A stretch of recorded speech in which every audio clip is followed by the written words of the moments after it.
Hello everyone, my name is Paul de Klerk and welcome to my webinar about tax immigration for South Africans. So before I get into it, I just want to give a little bit of background context. So tax immigration, it can be a very complex topic, but a very important one for South African migrants to understand as part of their exit strategy from South Africa. So my goal today is to make you better informed. So we will speak a lot about what tax immigration is, what the benefits are, how the process works. And we're even going to hear from a tax lawyer in South Africa, just for his perspective about why South African migrants really need to take note and not ignore this topic.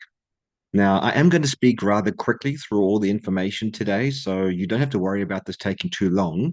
And everybody's going to be emailed a recording of this webinar, so you can refer to it later as often as you like. So just one last thing. So everyone listening in today will have a slightly different situation to everyone else. So your personal situation, I know it's unique, and so it's hard for me to give personalized information unique to your situation in a format such as this. But I do have the website on the screen at the bottom left there.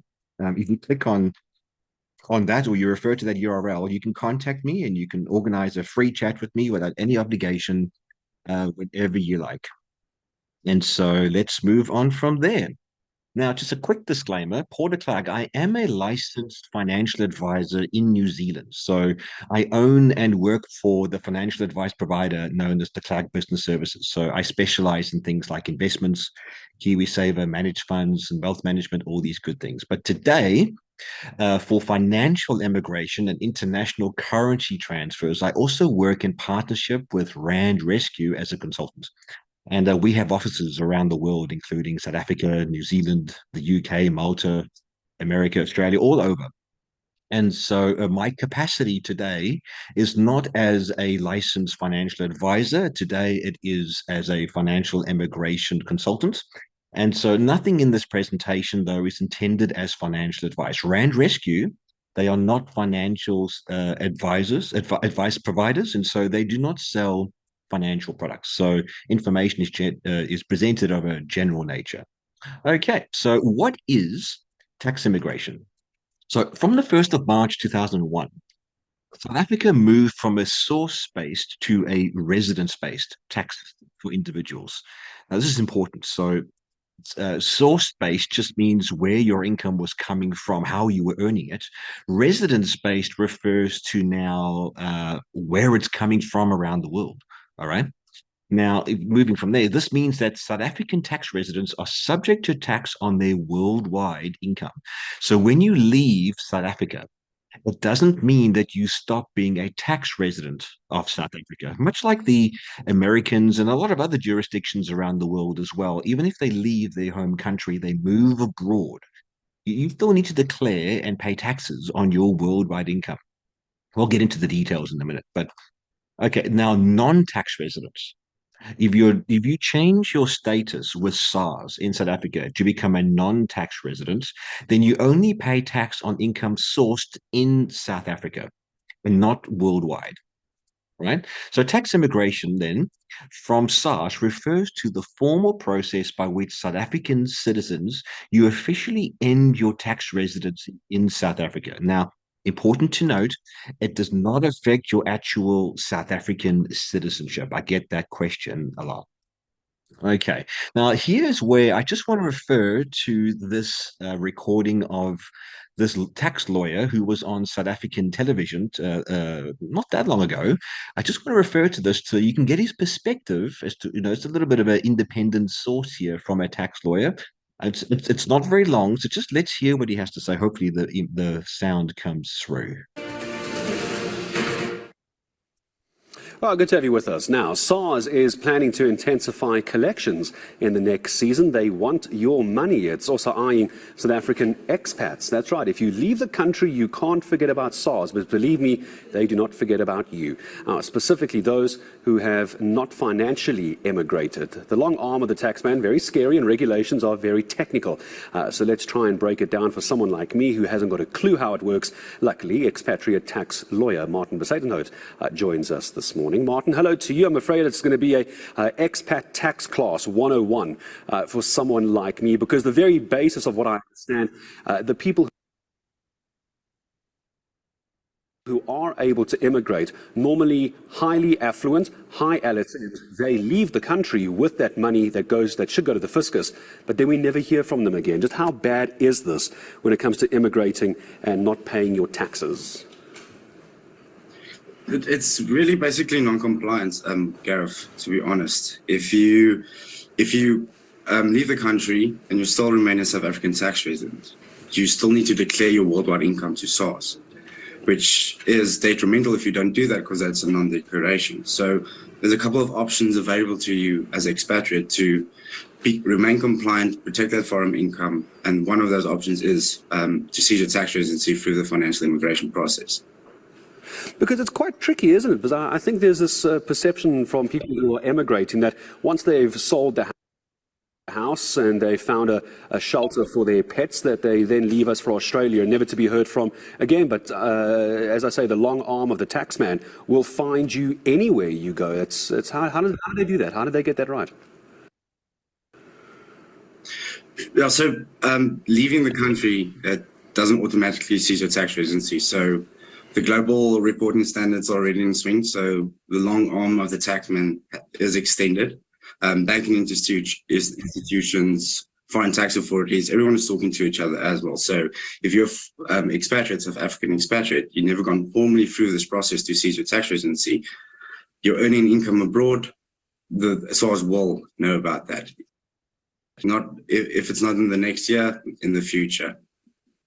So when we then talk about settling your tax bill, etc. here, I mean, it's not as simple as just paying everything back to SARS. Help me understand, for someone who might be going through the process now, Martin, they're leaving a job now here in South Africa. They're obviously paying their tax. They're paying their PAYE, their UIF, all that, for example. They then leave their job. They move to, for example, Australia. I'll give the most common one. And they start earning in Australian dollars. Where does SARS end? At what point does SARS end? When you no longer earn a South African salary, or even if you're earning, example, Australian dollars, and you still have a bit of a tax bill, is it up to the client to ensure that they're paying back that money? The reason I'm asking the question is, what legal power does SARS have over you in another country? Can they garnish your salary, for example? Yeah, so if you move abroad, and you're earning foreign income, as a South African tax resident, you need to declare that. So non-declaration of any income is a offence. It can lead to criminal prosecution. So it's a very serious offence not to declare your foreign income. It's not just simply leaving. Your exit needs to be planned. If you're leaving and you're earning above 1,250,000 Rand per year, then you open yourself up to possible double taxation, because you're going to be taxed in the jurisdiction where you find yourself. So it's in international law as well. If they can find you, they will find you. It's really important for you as a South African tax resident, if you want to stay a South African tax resident, to declare your foreign income and then claim the exemption under Section 102. If you have that intention to permanently reside abroad, you can seize your tax residency through the financial immigration. If you're a non-tax resident, you don't need to declare your foreign income. It will only be South African source income that you need to declare. So that also your tax ties are not cut if you cease to be a tax resident. If you still have South African source income, that still needs to be declared to SARS on an annual basis. It's just your foreign income that doesn't need to be declared. So this extends to foreign assets. So it's very important for you to speak to someone that has knowledge about this whole process before you make that jump. We call it an exit strategy. You must have an exit strategy in place when you making that jump to move abroad, because the repercussions are severe. No, they are, Martin, and I've only got just a moment. So I think the point is made there. We're going to get into a little bit more detail and explain from here. So I just wanted to play that, though, so that you can have another source outside of myself and give you a little bit of confidence in what we're talking about here today. Okay, so tax immigration, well, how is this different to financial immigration? They mention that word in there, but they actually mean tax immigration. A lot of people understand it as financial immigration, but they are two different processes, right? So now tax immigration is the new process. It's not financial immigration, which is the old process. A lot of people know they are different processes. Now, so before the 1st of March 2021, so financial immigration referred to the process conducted through the Reserve Bank, right? It allowed you to change your status with the Reserve Bank from a resident to non-resident. Why? For exchange control purposes. So the reason why people did that was to be able to send money overseas. It was not about tax residency itself, whereas from the 1st of March 2021 onwards, the focus then shifted to tax immigration. Now, this is about ending your tax residency with SARS. So, not the Reserve Bank, but with SARS. So, the purpose now is to cut ties with the South African revenue services so they ensure that your worldwide income is not taxed now that you live abroad. And as the lawyer there mentioned, not filing these returns, even if the return is a nil return, it needs to be done. I've got people now reaching out to me in the last few days. One has a 55,000 Rand penalty notice yeah, for non-compliance being delivered to him, another one for 44,000 Rand. So they do, both of whom are in Australia, but they do find us. All right. And so not paying that is an offense. And so what we don't want is the inability to get a proper police clearance certificate later on if you did want to get residency elsewhere. Now, why tax immigration matters. So, tax immigration is relevant for people who have permanently moved abroad.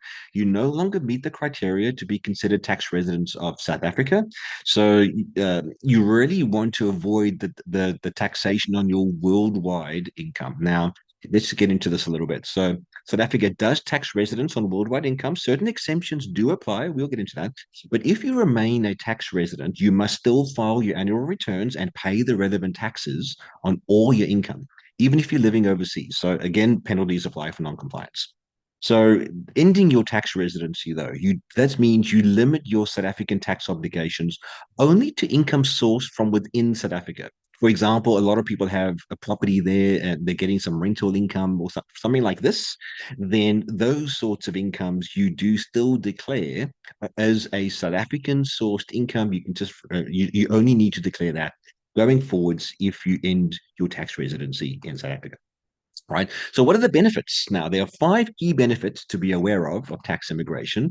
And there's a lot of misinformation out there. So, I just wanted to share this to keep the record straight and keep you better informed. Number one, cashing in your retirement annuities early. Now, this is probably the most common reason why people reach out to me, but you can cash in your retirement annuities and move the money to your new home country. Since, yeah, a lot of people reach out to me for that reason. So now, even if you are under 55 years of age, you can surrender your retirement annuities and get the money paid in cash to your bank account in New Zealand or Australia or America or the UK, wherever you are, and we would then facilitate that process, including the actual transfer of the money. All right. So, number two, second benefit of tax immigration is accessing an inheritance from South Africa. So, if you no longer have a green ID book, you can't just go open a bank account in South Africa from overseas. So, this means in order to receive a payout from an inheritance, we get this a lot, you need to complete the tax immigration process, and this then allows you to open a non-resident account in South Africa, and then you receive your inheritance funds from there. So note that while it's not required, if there is a bank involved in the capacity of an executor of an estate, they often demand proof of tax immigration before they agree to pay out the monies from the inheritance. So something to take note there. Number three, cutting all ties with SARS, the revenue services. So even if you have left South Africa, you still need to complete and file your annual tax returns. We talked about that, and penalties are levied if you don't. So if you complete your tax immigration from SA, cut all ties with SARS and your financial affairs with SARS are then deemed to be concluded.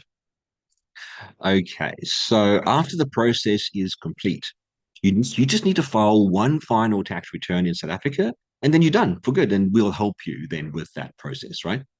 Number four, you want to avoid further devaluation of your retirement funds. So when you did take out retirement annuities or you've got rands there, pretty much it was they were put together for a South African based retirement or future.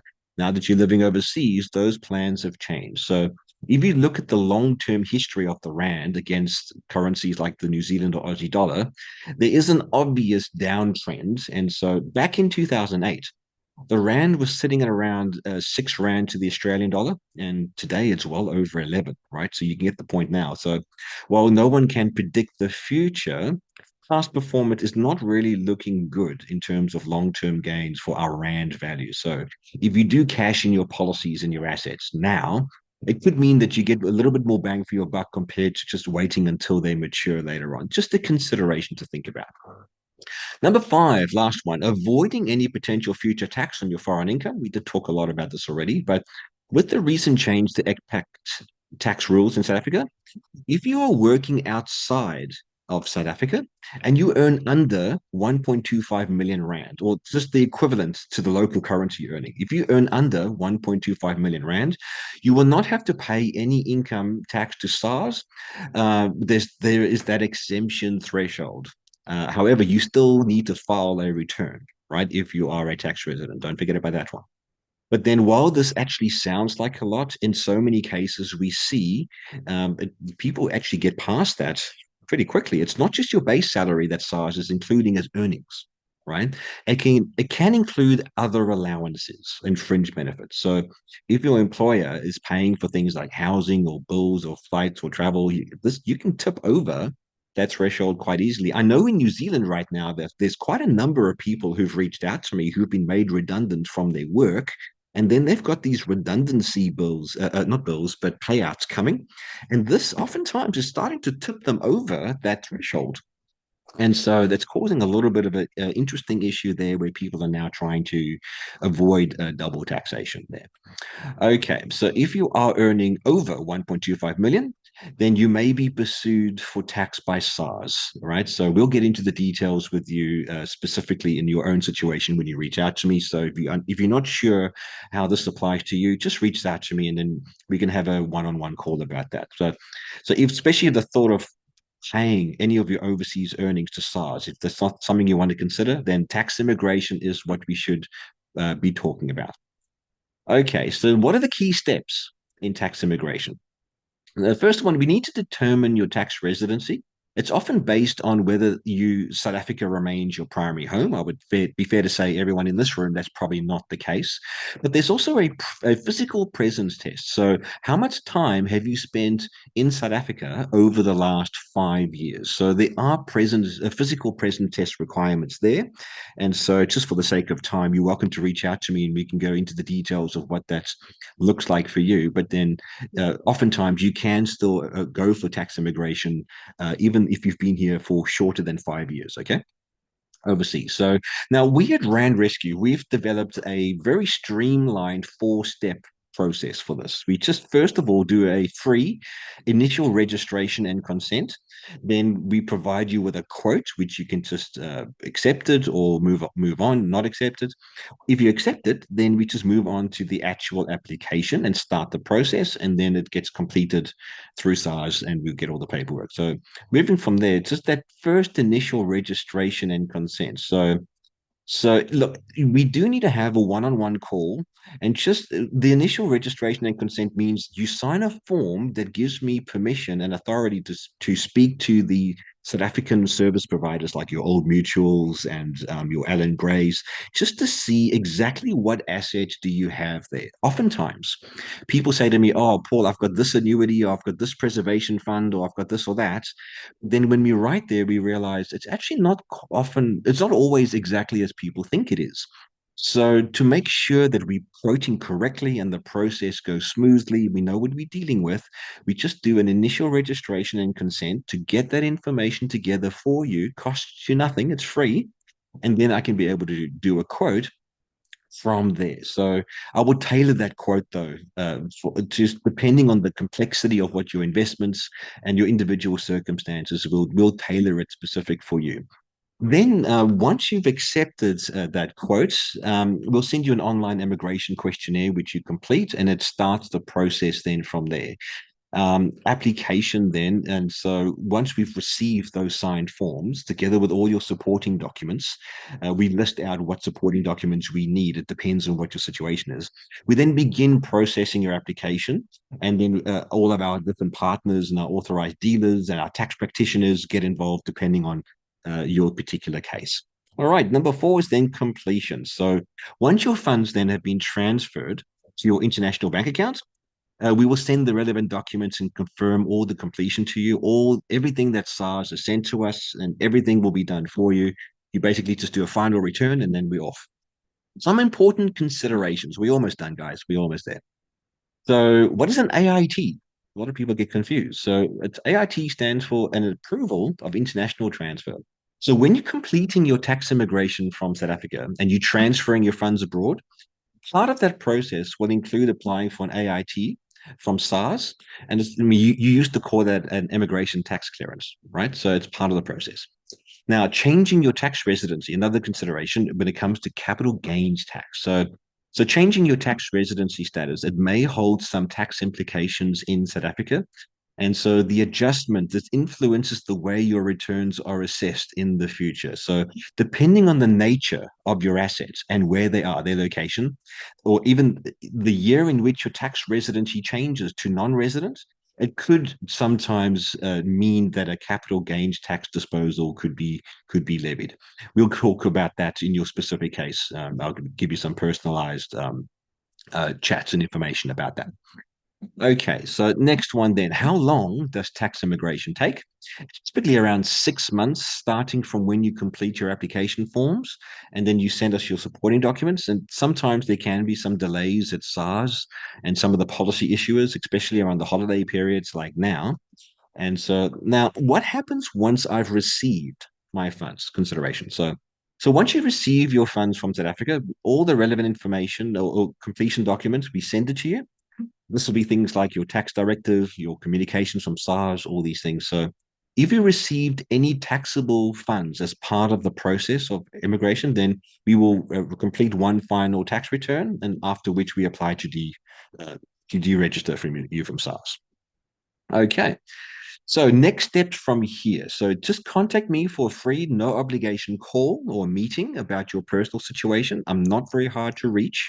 There's a website here. I'll show it to you actually. If I click on this, let me bring this over. There it is. So this is my website now. And so you can scroll down and just read a bit of an article about those 5 benefits I talked about.